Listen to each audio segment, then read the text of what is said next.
got 3 more minutes.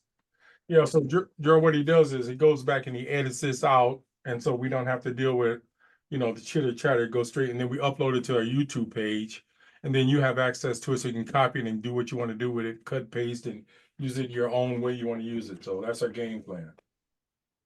Awesome, and I already talked with Your PR with people, my guys. Yes, so sir. somebody's already coming in. So Suzanne's, I'm gonna let her in, let people in now.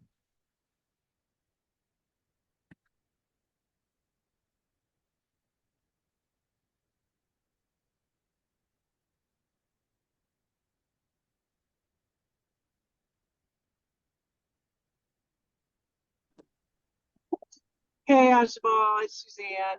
Okay, we're live. It's all Facebook Live, so anything you say, the world can hear you all the way over to the motherland elsewhere. So I'm letting you know. That's fine. I just want to let you know I am in the car, so I'm not going to be on video at all, but I will try to stay connected, and I'm looking forward to it. Okay, good. Thank you. All right.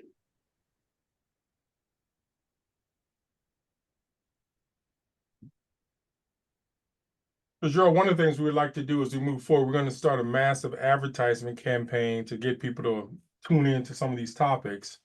And then secondly, we want to invite people at some point, if they have some important issues of the day they feel have not been covered, to the local media to catch up with us as it relates to race issues. And I'd love to get my board to move with the racial and economic issues, because I think those are equally important issues in our community. So we got to work on that too. But that's our game plan. And because we know a lot of times people don't get a chance to share important issues. And I've shared with many people, there's a lot of unsung heroes in our community that don't get the kind of accolades or, kind of awards, or you name it. People give them feedback on what they're about. So that's what we're about. I love it. I think that more platforms are like this are needed. Right, exactly.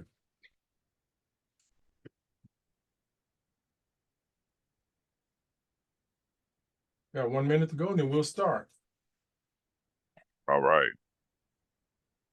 Dr. Thompson talks a lot about you and your ability to facilitate table talks. Yeah. He said you're the man at table talk. Yeah, you learn how to stay out of people's way, as they say. let the participants say what they got to say. So we're right at 6 o'clock, and we're ready to start.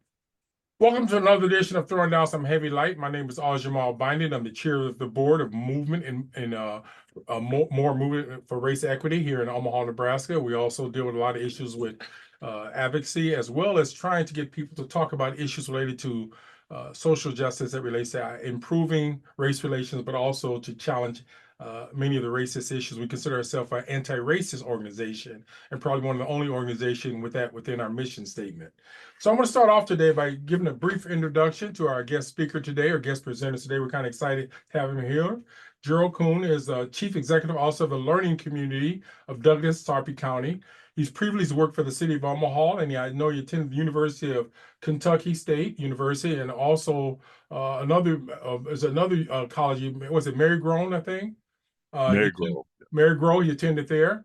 And also, he's a native Omaha. We talk a little bit about that.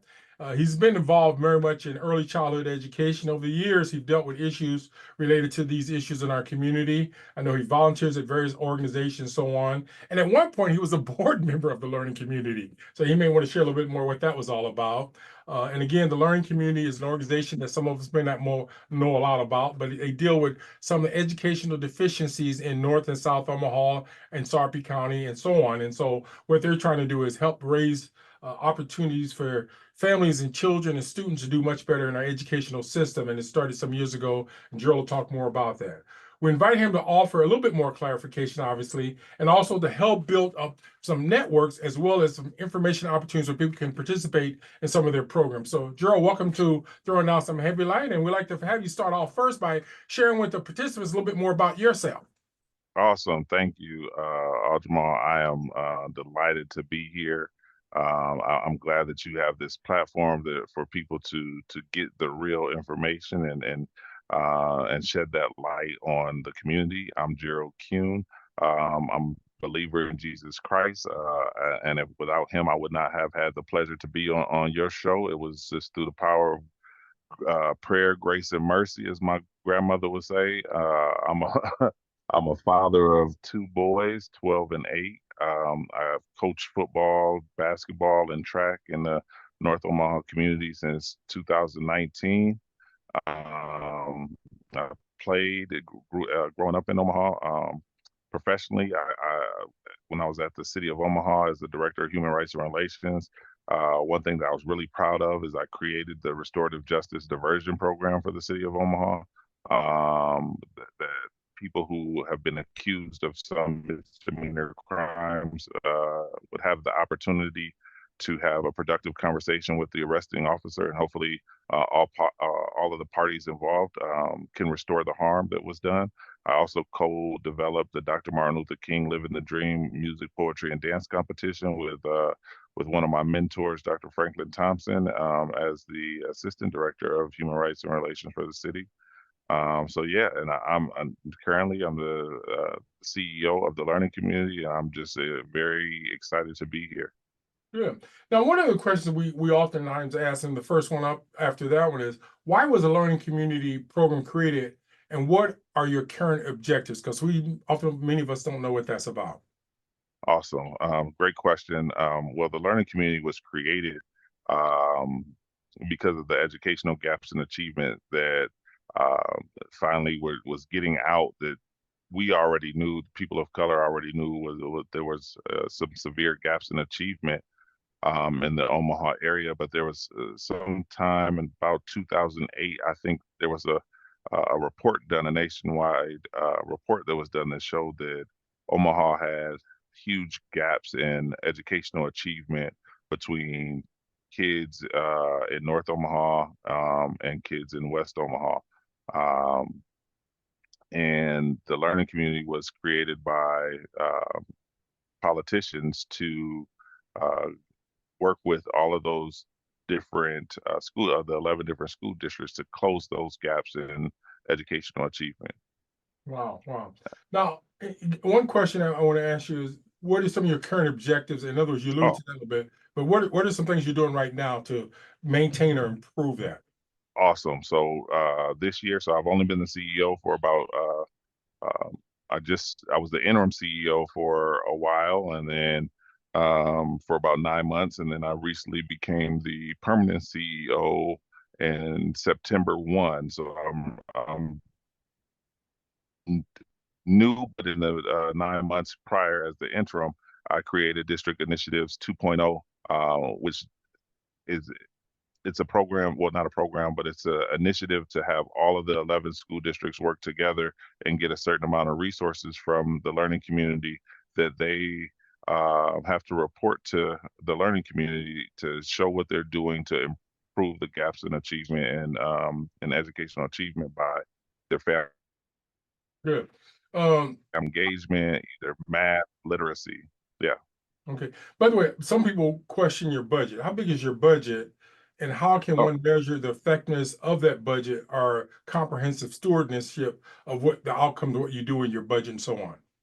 so we have a budget of about 13 to 14 million dollars. It depends on the evaluation, because we get about a cent and a half from all of the property taxes from of a cent and a half of every $100 from the property taxes from Douglas and Sarpy County.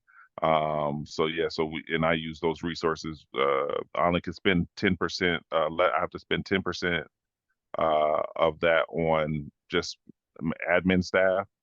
But other than that, I have to give it out to the different school districts and different nonprofit organizations to help further the mission of the learning community. I have to work with, we have a very extensive research and evaluation department. And so I have to spend a considerable amount of our budget on research and evaluations to report out to organizations like MORE about the effectiveness of the learning community. Mhm. Now, notice there are almost no African Americans on your staff in terms of males. Okay, I see a lot of females. Yes. And my question, I question a lot of nonprofits, particularly who serve people in North Omaha. There's an absence of males on boards, leadership, and so on in these nonprofits to serve our community. Why is that the case, and what can be done to establish some kind of address that anomaly? And I'm gonna be straight up with you, Aljamal. I have I don't have any African American males on my staff. I do have a very, very diverse staff, which looks like all of Omaha, which is important to me. But I would love to I would love to have the best person working in all positions for the learning community. But when tell my HR director, who is a person of color, to advertise to the North Star, advertise to LinkedIn, Indeed, and Facebook. I don't, to be honest, I don't get that. I don't get any African American males who apply for these positions. Hmm. Well, I know that one of the things that people say, Joe, and I say this very respectfully, we sometimes have to recalibrate how we set the job description up, and also maybe do a little bit more of what we call informal way of doing it. Because again, I just heard you say we represent our community, we look like it. But again, my criticism or challenge is that if we're going to serve families that are holistic, you got to make sure you don't exclude any member of that family, whether it be children, mothers, fathers, so on. And so again, that's the balance. And I noticed that one of those challenges, not just the learning community, but other organizations face the same situation. I want to switch up if I can. And I know there are two programs that people sometimes look at. Again, some of this information I suspect is on your website, but you have a Mhm. program called Parent University. And then you Yes. also have a program that's called the Superintendent Plans. What is unique, or what are those programs about? Because again, those of us who are lay people, we don't necessarily know what that means. So, Parent University, you got a university where only parents can go to university. And then what is the superintendent plan? What are they No. doing? Planning or whatever? I help you with both those concepts. All right, no problem. So, Parent University is an in-house program that is held within the walls of the North Center of the learning community. It's a totally free program. We offer parenting classes, we offer ESL classes, we offer GED classes, and what we choose to do, and then we also have people who look like the community in which they serve. They go into the homes of the I lost your voice. You lost the voice. families. Okay, you here And now. oh, I'm sorry. Yep, can you hear me? Yeah. They go into we go into the homes and we talk to the families, and we just have a conversation with them on how what are the goals of their family and how we can improve on those goals. The learning community, the superintendent's plan is an outside program in which the superintendents, all 11 superintendents of the greater Omaha area, come together and they develop a plan and say, hey, these are the issues in which we're seeing in our schools, and this is how we want to address them. And they come up with goals, and then the resources that come into the learning community, we then outsource those we then outsource that to Buffett Early Childhood Institute to be able to work on those goals for the superintendents. So the learning community essentially is just the vendor for the superintendent's plan, and we are the check for the superintendent's plan to make sure that those goals are being actively worked towards. Joe, when you use the word check, you mean you give them a check, or you check on if they're doing their job? We check and make sure they're doing that job. Oh, okay, guys, there's two kinds of checks. Yes. I want to make sure we're on the same check. By the way, when the superintendents meet, now I didn't know that they really meet district wide. Are you ever in a meeting where all 11 districts get together? Because you said there are Yes. 11 districts in this metropolitan area. Yes, I am at the table with all 11 school district superintendents once a month. We meet once a month and go over the goals of the superintendent plan. We talk about what are the pain points in their district. The learning community is there to address, the learning community is known for early education. So we make sure that the early education things are being taken care of in the school districts. We make sure that parents and have access to early education programs for their children. Mm-hmm. Another question comes to mind. Do you have a community advisory board? I know some organizations don't have that, but I just want to know, do you have a community advisory board or parent committee that provides information about trends and factors that can create successful parents and student involvement in the public schools? So something like that in your system. Absolutely. I've only been at the job for a short period of time, but when I was on the board, I was elected to the Learning Community Board in 2022. And I know we had a parent advisory committee then. I don't know what happened with the parent advisory committee between then and the time that I started my tenure with the learning community as the CEO. But that is one of my goals for 2025 is to bring that parent advisory committee back. I think that that is very important to the community. It is very important for me to hear from the community and from those parents that are receiving the services to hear what is going good and what are our growth areas and what I can work on to be able to better support children and families in the community. Yeah, Gerald, one of the reasons I follow up on that, what is so important is that oftentimes board of directors don't live in the community, they don't interact with people in the community, they don't look like people in the community. And so sometimes that advisory committee, whatever organization you're on, can help give you some of the nuances and the information links, as we call it, grapevine, on the real deal. And again, help organizations to be thriving and much more effective, because we have organizations where you can't even, they got firewalls between their board of directors and the CEO. So are between the community. So you have no way of communicating with them. Their names and things are not out there. So the advisory committees can be a very important concept for people who want to stay grounded into the service area with some of the people they provide service to. So really encourage you to make sure you make that happen, because I've seen it very effective in some nonprofits.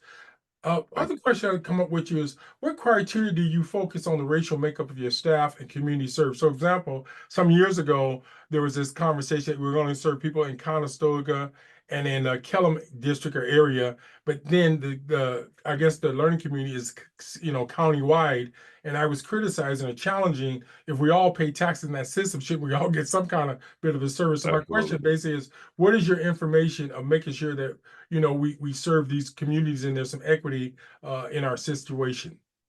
Oh, absolutely. So the learning community is tasked to serve all of Douglas and Sarpy County, and all of Douglas and Sarpy County includes the school district of Douglas County West. It includes Papillion, La Vista. It includes Bellevue. Includes OPS, of course, and all of the other Ralston and West Side, all of the other the school districts. So on my staff currently, I have six black women. I have one black man, which is me. I have three white men, 10 white women, one Asian male, and 25 Hispanic females. And so I pride myself on having one of the most diverse workforces in this city. I feel that it's very important that we have a diverse workforce.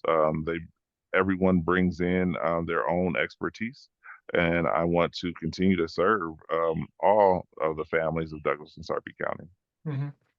Good, thank you. Do you serve private schools? There's this big debate today in our communities nationwide also about money going to private schools, such as Mandela School in North Omaha, which are a high percentage of African Americans, and of course the Catholics that have the Jesuit schools for many years in North Omaha.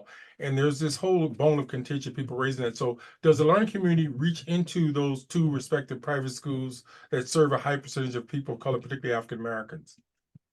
We currently we do not have any school programming going on within those institutions of education. I love all those institutions. I think they're great, and I think that they're necessary for the community.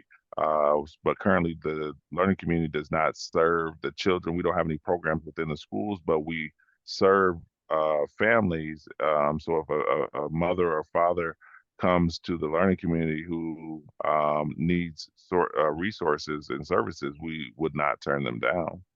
So, in other words, if they go to a Catholic school or the Mandela school, they could get service from you, even though their kids don't go to the consortium of school districts. Absolutely. Okay, good. We just don't have any in-school programming. Are you open to that, by the way? Is that it's not written and mandating your rules or your whatever that you could serve them if you wanted to, if you could? I'd have to check with my legislature, but I don't see any reason why the families couldn't be served and the parents couldn't be served by the learning community and any other respects by Parent University or any other program that we offer within the center, the North Omaha Center. Yeah, the reason I raise that is we like a lot of parents pay taxes and they support public entities. And what I'm always pushing them more is how do we make sure these public entities look like our community, particularly when our community is Absolutely. almost 30%, 33% people of color, but yet we take taxes, but we don't oftentimes offer them a reciprocal kind of a tax thing. The other I would question not go ahead, sorry. I would not turn anyone away who needs services within the Douglas and Sarpy County. Good. Thank you for sharing that. One of the things you as the CEO, you have a multi-million-dollar program. If you had additional resources, and I still like to use the word magic wand in some time to use that, what gaps do we need to address as a community or within your mission? And some of this question may come up, some of it may require legislative changes to your organization. But if you have the magic wand, where do you see some of the gaps in the short tenure you've been Yeah. as the CEO of the learning community? Oh man, that's an awesome question. I would love to have a magic wand and have all the resources We all want a that magic wand, bro. What you talking about? I've been wanting a magic wand for another magic wand and hey, a genie in the bottle too. Go ahead. well, you can come up with it, that you develop it and make us all some money. There you go. Uh, There you go. but if I had a magic wand and could, I think the centers, so the learning community goes into the schools and we have school as hub. So we offer coaching to teachers and we hire Buffett Early Childhood Institute to go out and find out what are the cutting edge technologies on teaching and coaching. And we then have that service of that curriculum talk to the teachers, and then we go in and we talk to the families. So I would love, but I think the core of the learning community are the learning community centers. We have one in North Omaha, and we have one in South Omaha. I would love to have those centers all over Douglas and Sarpy County. I think that we could use about 7 more in OPS. We could use one in all of the school districts. Well, that's a possibility as you raise that. So that's the thing, and we expand the location so that we can serve people in geographic areas that have far to go and travel to participate in some of these. Well, I don't want to call them extracurricular activities, but activities that are centered to improving the quality of education for their families. So, and also lifelong learning with adults, you name it. And oftentimes people have to go outside. As you raise a point, you said Buffett Institute Early Childhood Education does some training with teachers. Are there any other external sources besides Buffett who provide some kind of training for teachers? I assume with teachers in the public schools. Do you have any other organizations? Yeah. Monroe Meyer is Monroe Meyer Institute is our research and evaluation resource. So we use them to on the back end to do some research and evaluation. We also partner with like Whispering Roots, which it teaches families how to. So often you have, I don't know, it's been a while since you had young kids out Jamal, but like I know you remember coming home and working, and I don't know about you, but I'm not the best cook. But I know that Whispering Roots teaches families how to make quick, nutritious meals, so they can get back and help the kids with their homework.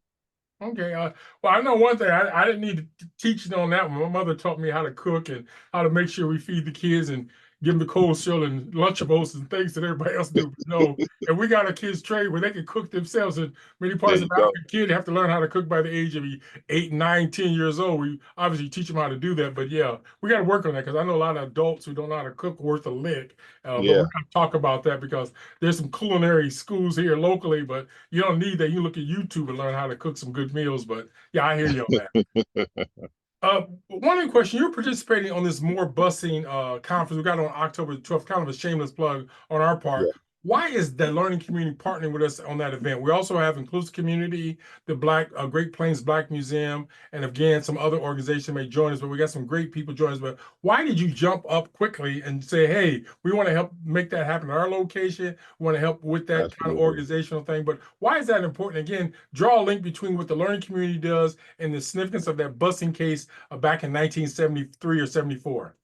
Well, let me first say, I love what More is doing, and I love the mission of More. And so when you called me with the idea and I heard the mission behind it, I absolutely thought I needed to jump on board and thought that the learning community needed to be the best place for that.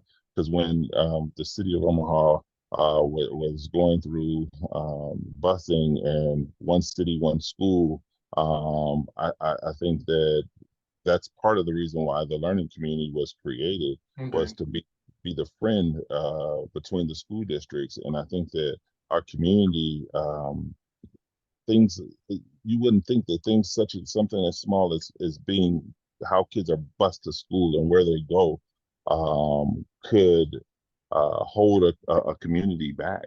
And so I think that the busing situation in Omaha uh, definitely tried to do that, and definitely impacted some lives negatively for some kids who grew up in that era. Good, good. We got some minutes left, and I want to come back to another point. When you have your board meetings and so on, is that once a month, and are those open to the public? Those, like, when Yes. somebody want to come to that, and do they get a chance to speak there? Yes, they do. Well, first, let me say the learning community. So my bosses, when I was on the council, that is an elected position. The learning community coordinating council is comprised of 2 elected officials per district, and there are 6 districts, which makes up 12 community coordinating council members. And because we receive public dollars, and because my coordinating council is elected. That we have public meetings, and I encourage the viewers, and I encourage all of the citizens of Omaha, Douglas, and Sarpy County to at least come down to catch a meeting and or look on our website and find out what issues we'll be tackling during that time, and come down and check us out. And we do have public comment. So when you come in, there's a public comment sheet. You can put your name, or you can put your address, or you can put anonymous, and you can choose to speak on the floor. By the way, I've attended back in the day. I say it's been years since I've been to Omaha Public School Board meeting, but do board members get a chance to respond to participants, or is it they just sit there and listen to them talk and then people walk away? Is there any kind of exchange or dialogue from a board member and a community member who come to one of your board meetings? Absolutely. So our coordinating council can respond to public comment. We've had that in the past. If there is an issue on the floor, and there's a member of the public who wants to expand or has a question about an issue, then our coordinating council absolutely can address that, or they can kick it over to me or one of my executive staff, and we can help answer that question. The learning community, I think, owes a responsibility to the public to be able to respond to the public and be able to be a resource for the citizens of Douglas and Sarpy County. Okay. One of the things, the criticism I have, and I say this in a very strange way, I know that the Omaha Public Schools had lawyers who had an inordinate amount of power over the years, and oftentimes the board members would go with some of these board lawyers' feedback and so on. And again, one of the things that I knew happened is they could not always talk back. Do you have a paid attorney who represent the learning community, who filters how you talk to community people and so on?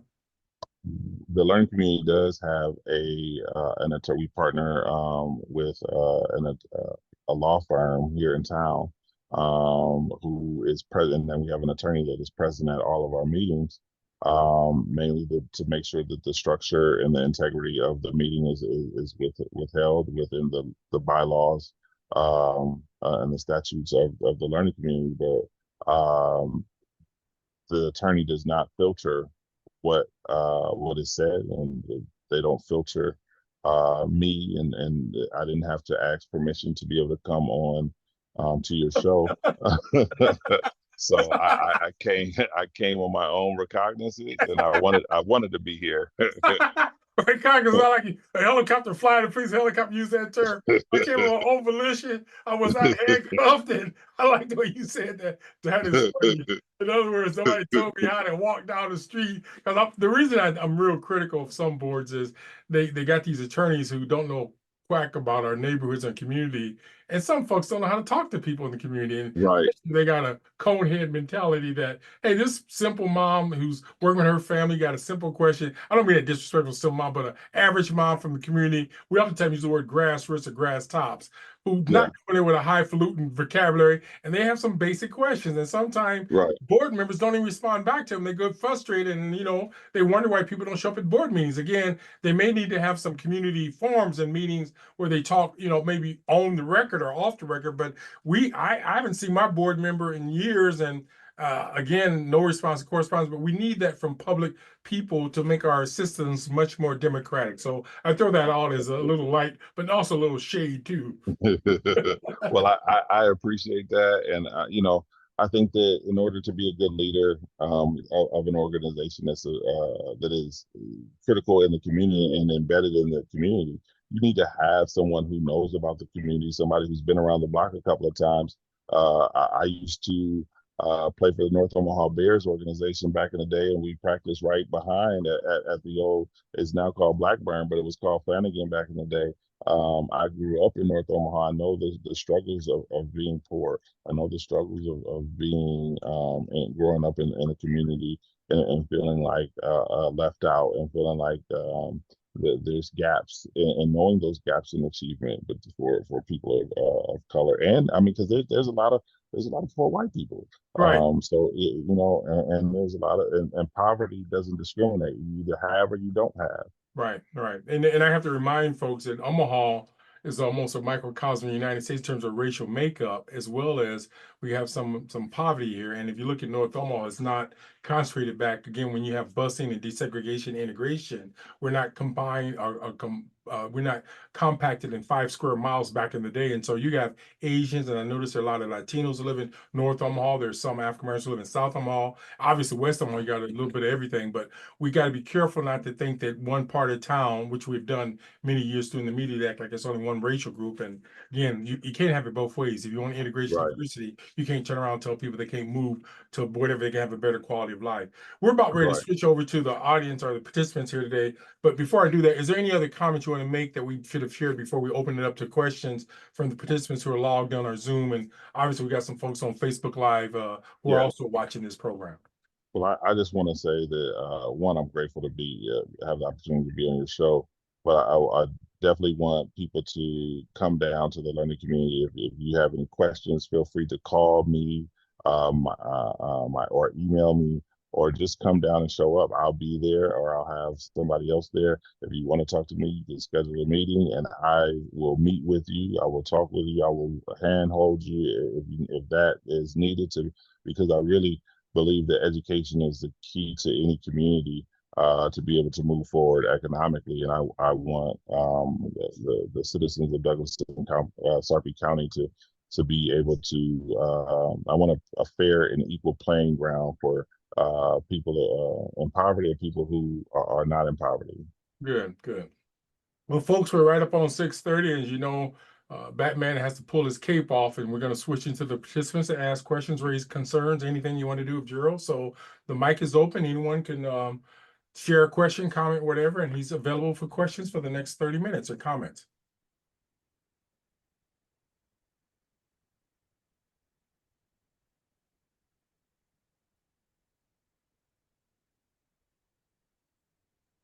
All right, Jamal, I don't always like going first, but I will. First of all, I just want to say thank you for doing what you do. Welcome to the position.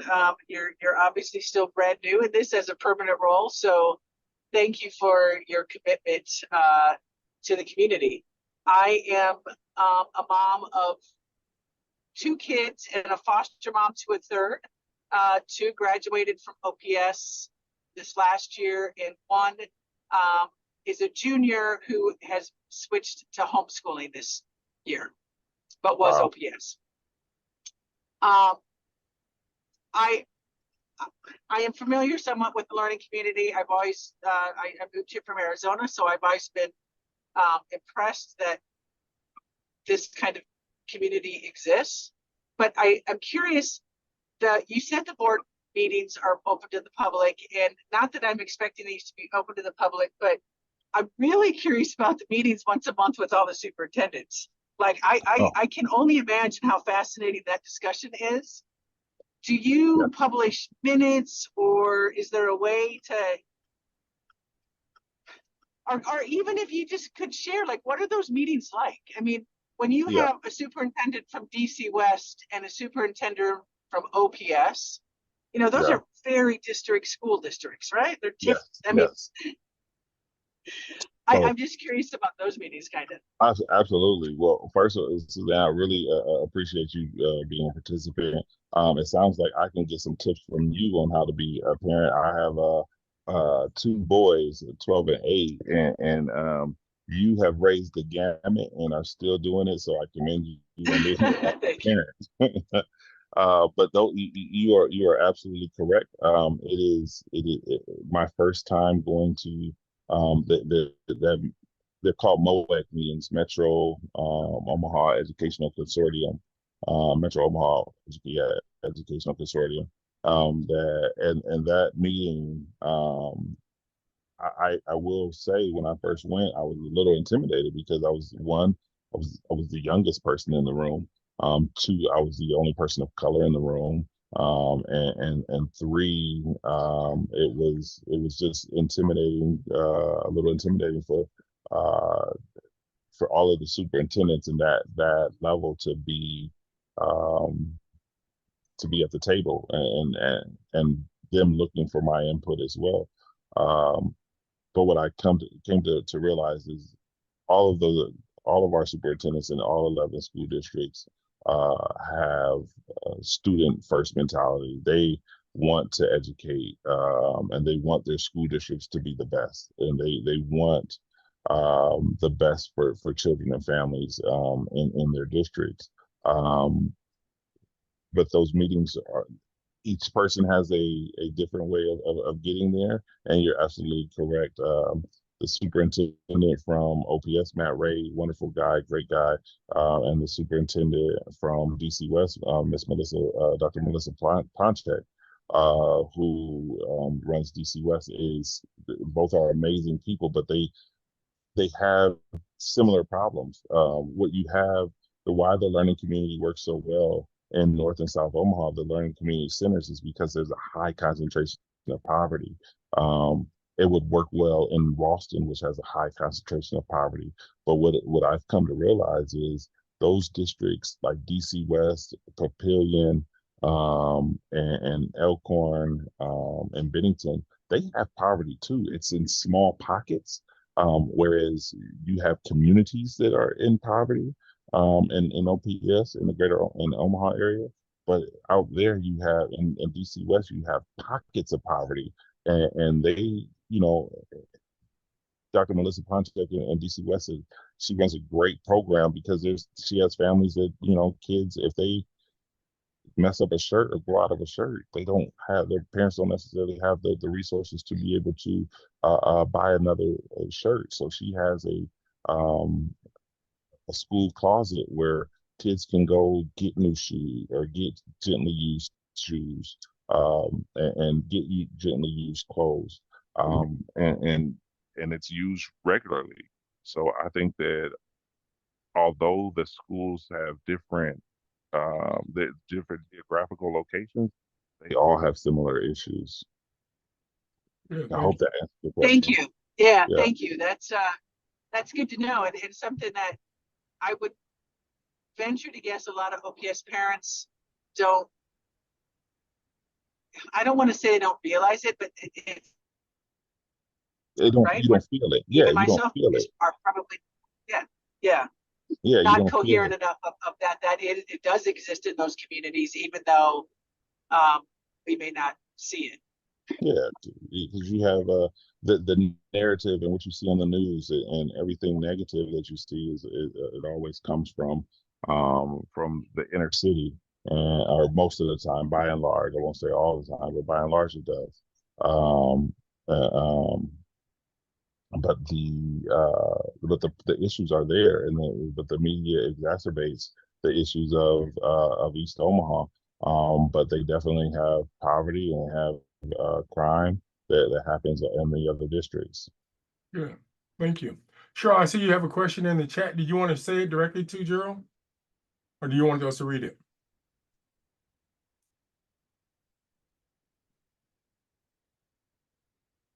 The question is, if the superintendent's meetings are not public, how is their public engagement? How are these superintendents aware of direct parent and taxpayer engagement if they're not public? So that's a great question, Cheryl. The I can only imagine why the public why the public or the MOAC meetings are not public.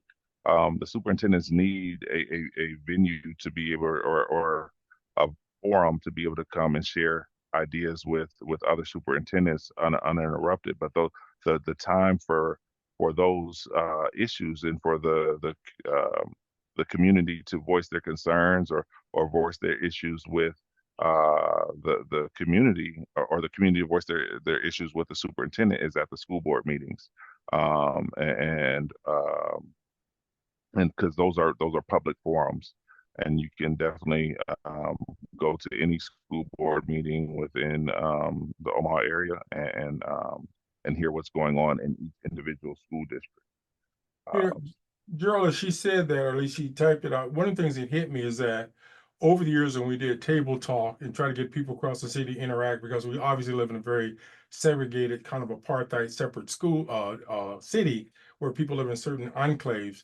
It would be nice if there was at least once a year where all the districts got together, where they let people come and have some kind of a mini conference or best practice, because I think some districts are very good and some districts do have challenges. And again, you just alluded to, there's poverty in pockets in Ralston and different areas. And one of the things that people don't always understand is that Omaha is not unique where we have scattered site housing. So you can have low income people living in certain areas. I live close to Walmart on 99th and Ford, and folks say, you live way out there. Well, I don't live out there where you can go to Walmart. And there's right behind me is an apartment complex with a lot of former refugees, immigrants, and low income families. And at one point, they accepted Section 8 housing. So we cannot exclude poverty from parts of this metropolitan area.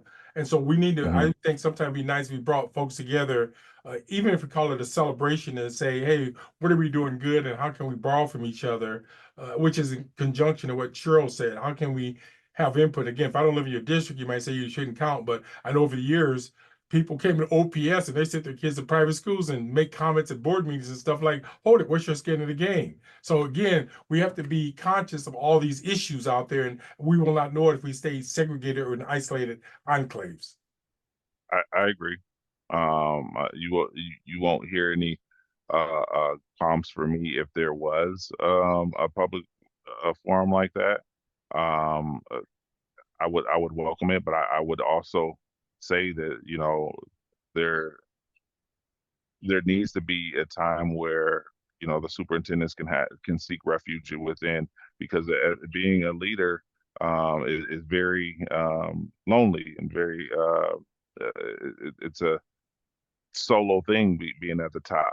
And so when you can come together with other school districts and other leaders of districts within the city, I think that's to be able, with the goal of being able to accomplish the many different challenges that they have in their districts. I think that's a great opportunity, and one the public should welcome. Good, good. Thank you. Appreciate it. Other questions, other feedback? I see other people on the set here, and some people Facebook Live. Any Facebook Live comments out there? Cheryl, just a quick follow-up question. When Cheryl used the word DC West, I have no clue what that means. That's a school district? What does that mean, DC West? DC West, that's Douglas County West. Where is that at? That is, if you keep going on Maple Street, if you kept going past Wahoo, you would and past Valley, you'd be in the Douglas County West area. So we're talking past 200th Street, right? Yes, sir. Oh, wow. Yeah, because that's still Douglas County. Wow, wow, wow. Yeah, and they have challenges out there as well. Okay. Is Bennington in this consortium or so on? Yes. Is that Bennington's also? Yes, it is. Okay. So you have OPS, you have Bennington, you have Elkhorn, you have Gretna, you have Papillion, Bellevue, OPS, Ralston, West Side. And I apologize if I missed anyone else. So, okay, and most of us don't know that. We only know OPS and maybe, you know, a district that maybe Maybe close to. Ralston, yeah. Right. That those who may know just some basic ones like that. We don't know that. Other questions, other feedback.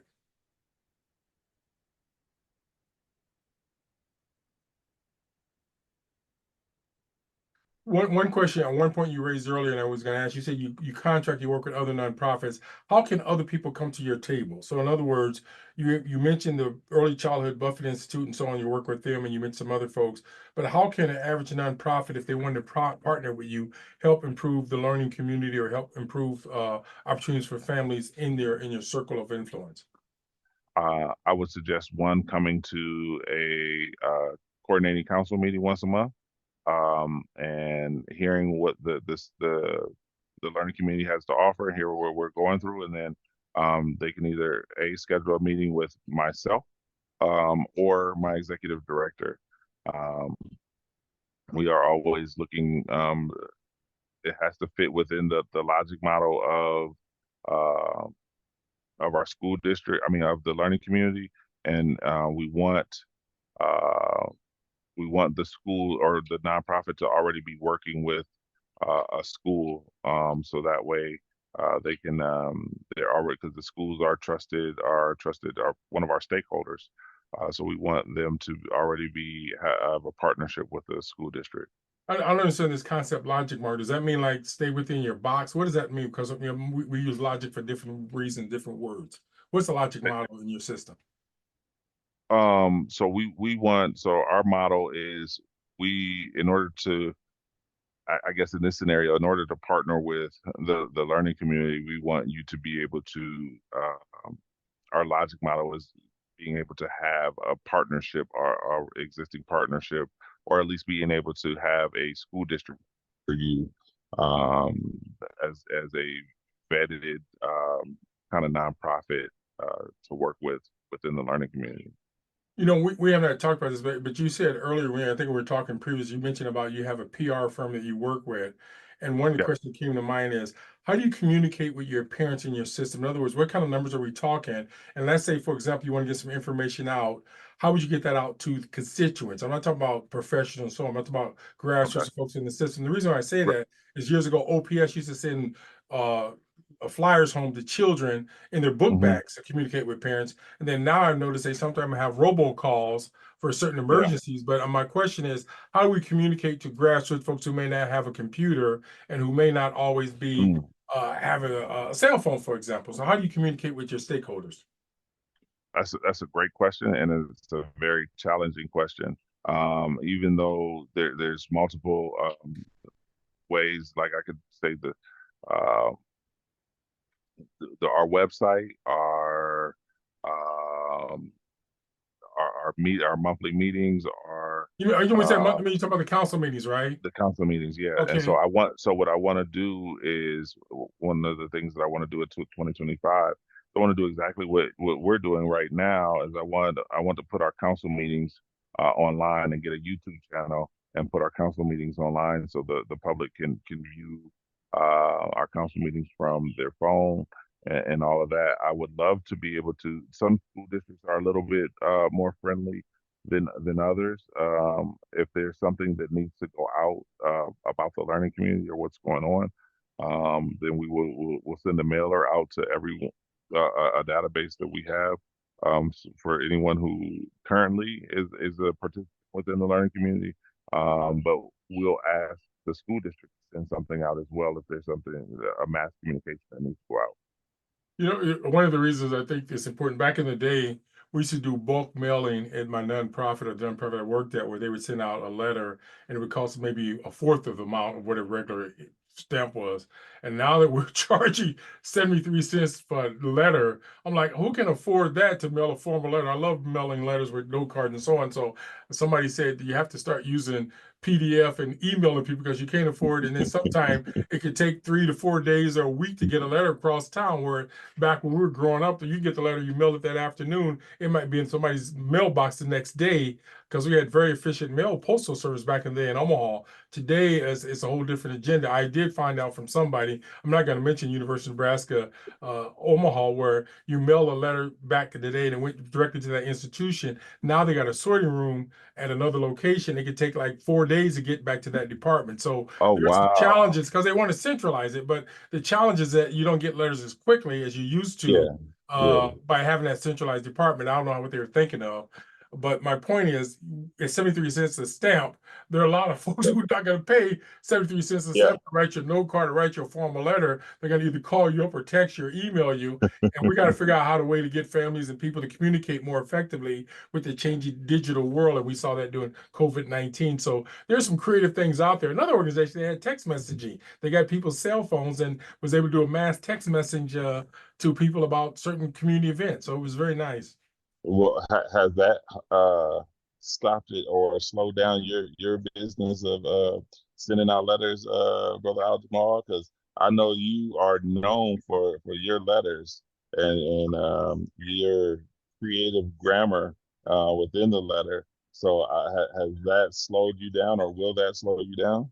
Well, it will slow me down because I only got a limited supply of stamps. And I was telling someone more pays for our official letters we write to people. And we do try to write letters, thank you and appreciation. And I was socializing. I tell people this all the time. If you're going to be a critic or offer constructive criticism, you also should offer positive criticism when people are doing good work, because a lot of time people do good work, we take it for granted. So yeah, I still got the letters. I still have in my carrying bag, let's say stamps. I buy my stamps by at least by the folder or whatever. So I can say at any given time, I can mail off 100 letters in a given day if need be. So if I wake up, and again, I tell people writing letters and writing note cards are completely different than an email. And I notice that people appreciate that because you handwrite them or you'll type it out and you individualize it. So we got to help families do a lot better of communicating. And sometimes when you write it out, you conceptualize it in a different way versus you just articulate it very quickly. So yeah, no, I still do it, but I want to be more discreet since my money's funny and I'm now retired. So I don't have those lucrative pension plans that people have where you can just go out and do what you need to do. Other questions, other feedback. I see anyone from I see a couple of folks here. I was going to also ask you, and I didn't know that, what is your context with the Black media? I know I saw William King here, and I know there's people in the Hispanic community who do in Spanish stuff. Is there any contact with and you got some newcomers from Asians here, Karen people they say here. I'm not sure if I'm pronouncing it right, but is there any kind of way you communicate to these other newcomers? And in particular, we got Sudanese in this community, a high number. Is there any way you communicate to those respective groups? And are they part of your program? Absolutely. We have all the members that you just named. All the demographic is a part of our program. I think Brother William King is an excellent resource for the North Omaha community. I think he does an amazing job in getting the message out and in the authentic information of the community out to North Omaha or East Omaha, or where his radio station reaches.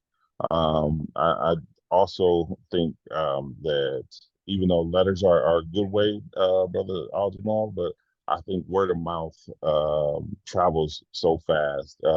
I wish that positive information traveled just as fast as negative does, but but the a liar get around 7 times faster, and some negative information get around 7 times faster than the truth will.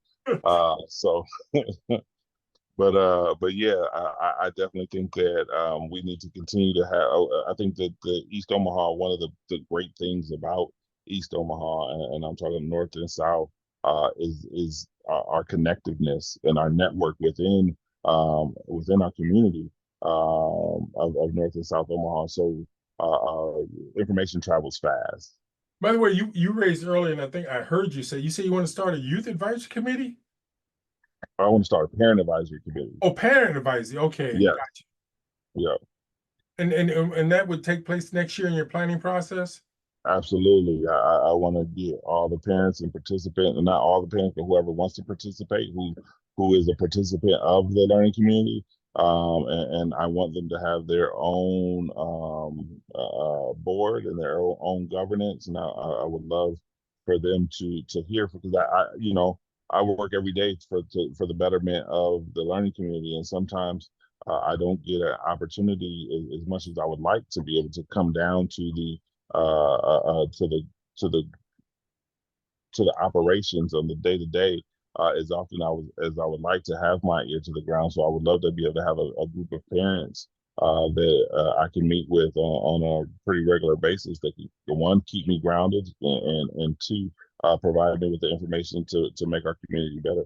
Mhm. By the way, I had a chance to read your annual report, and my question, I know that you work with uh, Walter with the Buffett Institute Early Childhood Yeah, Fund.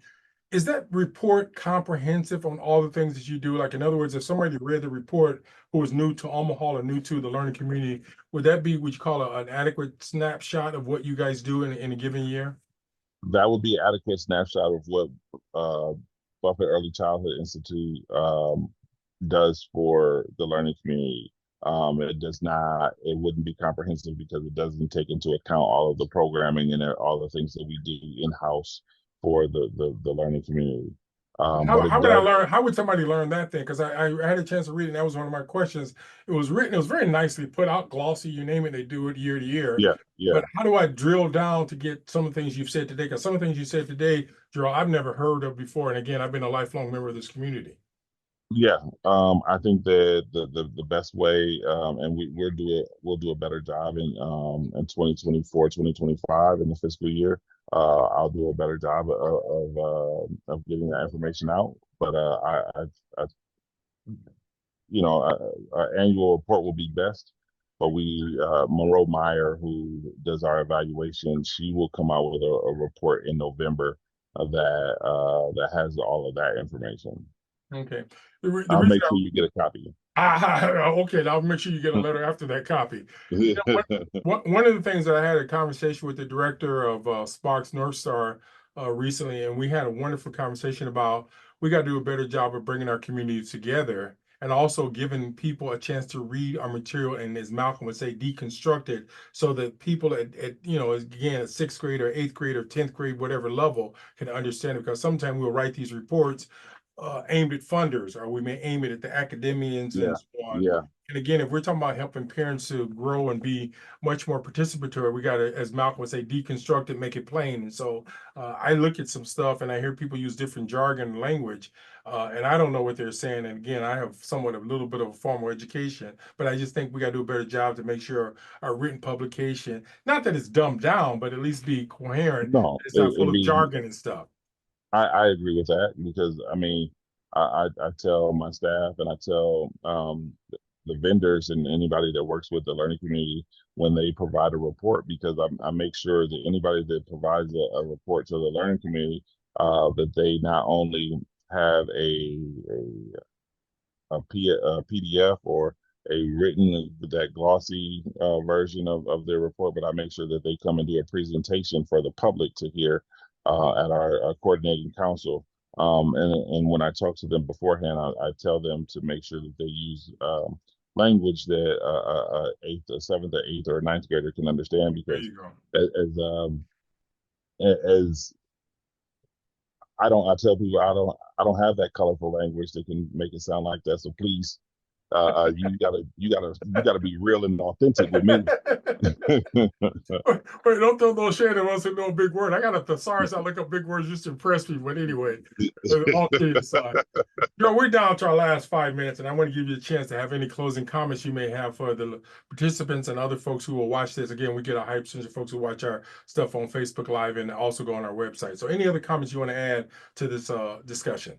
My only other comment would be one, thank you again for having this, but I want to thank the viewers and the participants and anyone who watches this, because it shows that you are committed to your community. It shows that you're dedicated to change, and it shows that you're dedicated to not only celebrating the good things that have happened in the city and in the greater Omaha area, but it shows that you are committed to addressing and being a part of the solution for the issues in the growth areas of this community. So I appreciate anyone who's watching. Good. Well, I appreciate those kind words, and I'm glad I handed you $20 so you can say all those good things about Morris, little Joe. You know, one of the things I share with people when we consider a successful program is when Aljamal laughs sometime in a certain strong way, because again, it means that we're real and we really enjoy having the sense of humor as we start with some of these serious issues. I want to close out by making a few comments, and one is we're going to have an important event. Gerald alluded to it, this busing. I don't think in the history of Omaha we've had a conversation or discussion on busing driven by the children or the people who were derived from the interveners. There were 7 African-American women who did something that was courageous back in the 1970s. And I don't think we've celebrated that nor let them, their descendants, drive that from an Afrocentric or from a community perspective. So that's coming on October the 12th from 9 to 2:30, and we're kind of excited about that because it's the first thing we've done like this, and we got funding from the Nebraska Historical Society Foundation to help pull this off. We're also getting funding from the Great Plains Black Museum as well as Inclusive Community, and we're maybe looking at some other fundings, but it's going to be an opportunity where we talk about that busing case and how it changed the issue of diversity and integration and how we talk and approach what's going on today. There's been a tremendous pushback, and we'd like to get all hands on deck to push back against some of the anti-DEI people and the folks who lambast critical race theory in a very negative light, when they're not always speaking truth to power, but speaking power to power and so on. So we want people to join that.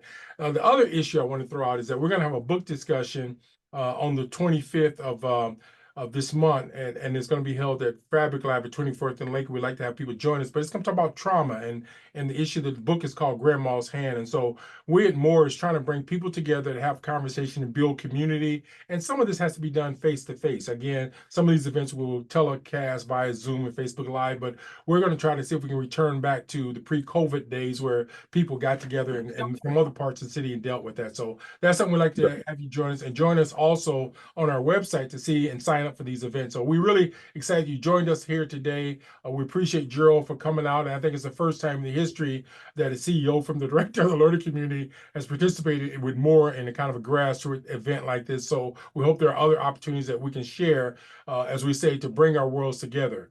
One of the taglines is about doing that. Gerald, do you want to say something? Sure. No, I just want to say I look forward to doing business and partnering with more in the future. I really think that you have a lot of knowledge and really connected to our community. And I think that one of the best things that our older generation or the generation before me can do is pass that information, pass that knowledge down. So I appreciate you for doing that and always being there to be able to give me guidance and advice. So thank you. Appreciate it. And again, folks, we're down to our last minute. I always want to close out by a couple of comments. One, we stand on the shoulders of our ancestors and on our parents, and sometimes some of us don't always give credibility and credence to, we would not be here if it was not for our parents. So we must always give back to those who have helped us to get this far in this cold and barren world at times. And then the last point we'd like to say, we hope you've enjoyed this show, and as we always close out, may the force be with you. Baroko.